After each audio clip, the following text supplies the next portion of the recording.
Good evening, Bahamas. Coming up tonight, Brave Davis elected leader of the PLP.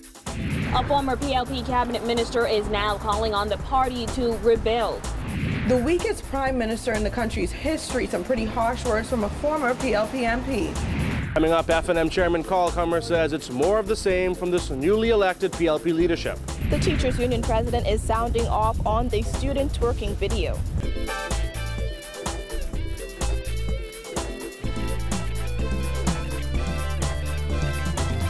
Our news is brought to you by Alive, the nation's newest and best LTE network. Good to be alive. Welcome to our news and thanks for joining us. I'm Kyle Joaquin. Topping news tonight, it's official. Philip Brave Davis is now the newly elected leader of the Progressive Liberal Party. After over 60 years as an organization, Davis became the party's third leader, crushing his former cabinet colleague Glennis Hannah Martin. But his big win didn't occur without much confusion throughout the day.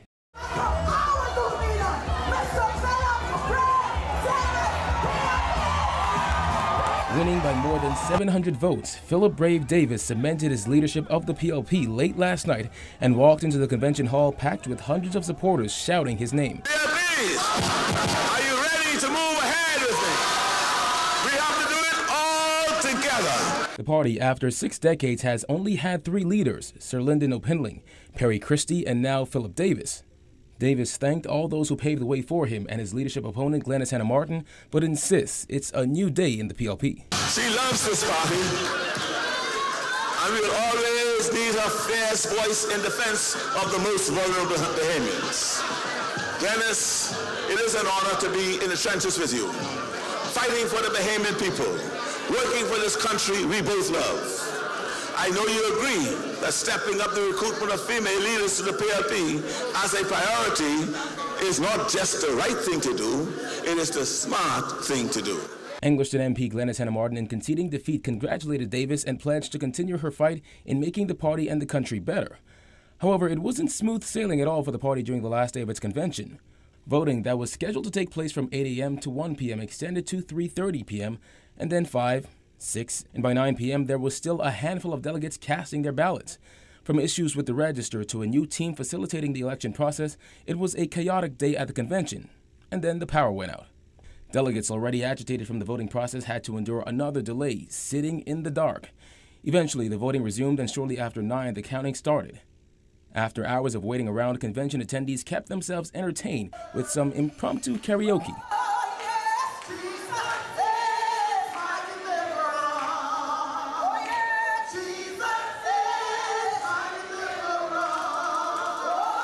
All the problems were things the party's new leader pledged to never let occur again as he seeks to bring reform. PLP convention chair Michael Halkitis denying that there were irregularities, but explaining what happened. It was a matter of, a tremendous response to the convention. People registered and, wanted to vote. As you see with the layout, trying to get 1,700 people into 2 voting stations, it created a backlog.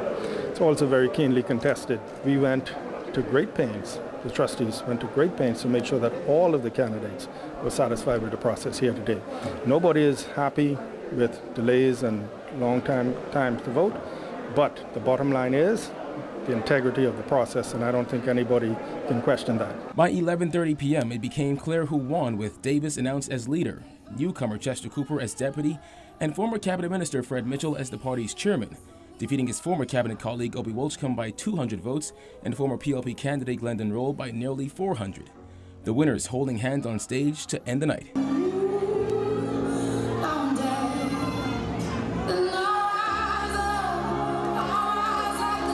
be afraid, for the Lord your God goes with you. He will never leave you nor forsake you. Be strong and be brave. Well, now that the convention is over, former PLP Member of Parliament Leslie Miller says the last thing the party needs to do is breathe a sigh of relief. In fact, the outspoken former cabinet minister says the party now has an uphill battle as it rebuilds following a crushing defeat at the polls. Here to tell us more is Jasmine Brown. Miller was candid in his comments as he insisted it's now time for the PLP to rebuild if it hopes to be a viable opponent in the 2022 general election. Yeah, we got a lot of work to do. Miller has never been shy about why he believes the FNM was able to pull off a stunning defeat on May 10th, securing a massive 35 of 39 constituencies. Nearly 32,000 votes separated the PLP from the FNM. Weeks after the election, Miller said he was not surprised that the Progressive Liberal Party was wiped out by the Free National Movement because the hate for former Prime Minister Perry Christie was strong throughout the country. Now, 5 months later, he says the party also lost touch with its supporters. Many PLPs were angered over the last 5 years from what took place in their life individually and, of course, as a grouping. Many people felt that some of the government ministers were not looking out for them. Opportunities that they could have gotten did not happen, that only a select group of people were being taken care of. And of course, when you do that, you lose a major portion of your base. Don't forget, over 40,000 people didn't go to the polls. In Tall Pines alone, over 1,000 didn't vote. And when I asked them, could you please vote, Mr. Miller, I don't want to vote against you, I'm not going to vote.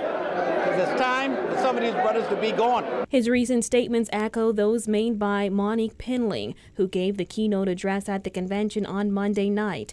Pinling, who was the youngest child of the late former Prime Minister Sir Lyndon Pinling and Governor General Dame Marguerite Pinling, said the PLP allowed the political ambitions of a few men to dash the political aspirations of a whole people. She also labeled the party broken, weak, arrogant, and dishonest. Despite its shortfalls, Miller says he believes the party can rebound. That's what happened. We now have to inject ourselves into our supporters to bring them back home to the base and go from there. Reporting for our News, I'm Jasmine Brown. Continuing with the PLP, former PLP MP Philip Galanis calling former Prime Minister Perry Christie the worst the country's ever had. And in doing so, Galanis said he's happy the party is moving forward with a new leader and that he's hopeful this will be the start of a new day for the party. April 10 says that. After calling the country's former prime minister the country's weakest prime minister, the former PLP MP Philip Galanis is now praising the PLP party for a new leader for fresh change. I felt that Mr. Christie was a drag on the PLP. I made that very clear as early as September of 2015 and felt that we could not win with him. Galanis says he's standing firm in his sentiments of Christie being the weakest prime minister in the country's history. He admitted that the PLP, either with Christie as leader or not, was destined to lose the May 10th general election, but he said it wouldn't have been such a terrible loss. I believe that people were just very tired of Mr. Christie's administration. Many people describe it as Christie fatigue. Felt that he had pretty much done what he could do for the party and for the country, and that he ought to have demitted office. The former PLP MP also explained there are a list of reasons behind his harsh words.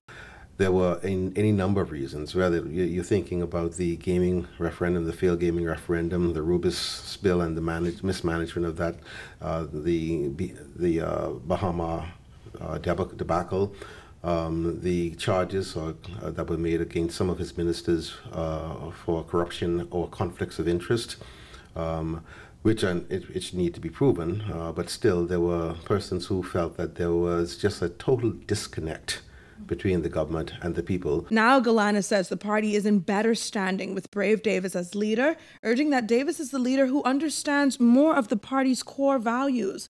But he also addresses the criticism from people that say the party should have done out with the old and in with the new for real change. Galanis explains that's where new chairman Fred Mitchell comes into play, explaining that he has hope that Mitchell in due time will bring on more young people to the party. And truth be told, I think that what we needed at this point was a chairman who could work with the leader. I think that Mr. Mitchell was best suited. He was the best candidate to offer for the position of leader, one who could win the position, but also who could work well with the leader.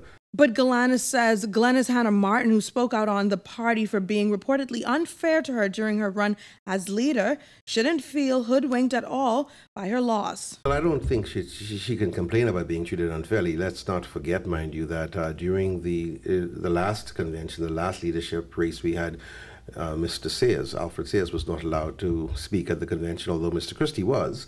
I didn't hear any resounding opposition from persons like Mrs. Hannah Martin or anybody else for that matter. who felt that that was unfair. And so you need to be very careful when you are taking positions. You need to take positions on principle, not on personalities. But in Hannah Martin's defense, Galanis says moving forward, he hopes the party will give more opportunity for opponents to speak during convention time, expressing they have a right to be heard from supporters just as much as anyone else. Reporting for our news, I'm April Sands. FNM Chairman Carl Culmer is calling the newly elected PLP leadership team more of the same. Culmer noted the lack of young people in top positions, suggesting they were coerced into not contending for higher posts. Here's Jared Higgs. FNM Chairman Carl Culmer says the PLP's new leadership is the same crew that led the country down a path of destruction. The new FNM Chairman says he expected more young people to take charge of the party. I don't see any new leadership. I was disappointed that I didn't see no new blood come forward in the PLP. The PLP has a number of young people that they could bring forward. And it seemed as though you heard some young people's names came forward, but all of a sudden they probably negotiated some deal and the young people were kicked to the curb. Culmer says PLP leader Philip Brave Davis is haunted by errors from his past and the lack of accountability. When you look at the performance of Mr. Davis during the last 5 years, the BAMC scandal, and all the short changes in the Ministry of Works and stuff, monies that he can account for in terms of from BAMC, for instance. You ask him questions about the insurance. There's nothing he can give to the Bahamian people on accountability. One bona fide newcomer is Exuma and the Ragged Islands Member of Parliament Chester Cooper, who's also the newly elected deputy leader of the Progressive Liberal Party. Now, Culmer says he expects the PLP second in command to simply fall in line with the party's norms and traditions. The PLP is an institution, and Chester will probably have to fall victim to the practices that the PLP has been practicing for almost 50 years. No one person can change those practices. And you know, it's amazing that Monique Penlin, when she spoke, the same questions were asked by Cecil in 1971. And the same questions and statements was made by Monique Penlin on the PLP. So from 71 to 1917, you're switching the numbers backward.